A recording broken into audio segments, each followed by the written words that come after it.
examples around us of this tremendous glacial landscape.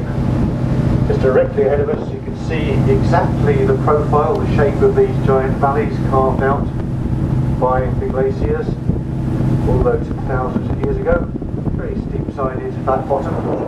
These particular ones that are surrounding us now, they would have joined into the big glacier in the main fjord and joined again to the one out at Doubtful Sound, or where Doubtful Sound is today. It just gives you an idea of exactly the profile of the